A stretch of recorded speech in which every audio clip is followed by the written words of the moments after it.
ఇక మన బైసపట్నంలో ఉన్నటువంటి మున్సిపాలిటీ గడ్డ మీద ఇక్కడ కాషాయం జెండా బీజేపీ జెండాను రెపరెపలాడించాలంటే మన బైసపట్నంలో ఉన్నటువంటి బీజేపీ అభ్యర్థులందరికీ భారీ మెజార్టీగా గెలిపించుకోవాల్సిన అవసరం ఉన్నది. ఇక అందులో భాగంగానే ఈరోజు మన బైసపట్నంలో ఉన్నటువంటి 10వ నంబర్ వార్డులో మన బీజేపీ అభ్యర్థి దగడే శ్రీకాంత్ గారు ఈ విధంగా గడప గడపకు ఇంటింటికి తిరుగుతూ అక్కడ ఉన్నటువంటి ఓటర్ మహాశయుల యొక్క ఆశీర్వాదాలను తీసుకోవడం జరిగింది. ఇక ప్రతి ఒక్కరూ తనకు ఓట్లేసి గెలిపించండి.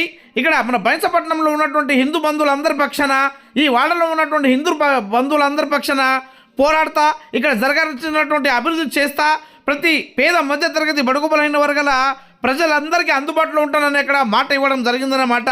ఇక ఈ కార్యక్రమంలో భాగంగానే తన సతీమణితో కలిసి ఈ విధంగా అక్కడ ప్రతి ఒక్క ఓటర్కు కలుస్తూ ఓట్లు అడిగే సమయంలో ఆ ఓటర్ మహాశయులు నువ్వు కాదయ్యా గెలవాల్సింది, మేమే బీజేపీని గెలిపిస్తాం, మున్సిపాలిటీ గడ్డ మీద జెండాను ఎగరేస్తామని అక్కడ తెలిపినట్టు శ్రీకాంత్ గారు ఇక్కడ తెలపడం జరిగిందన్నమాట.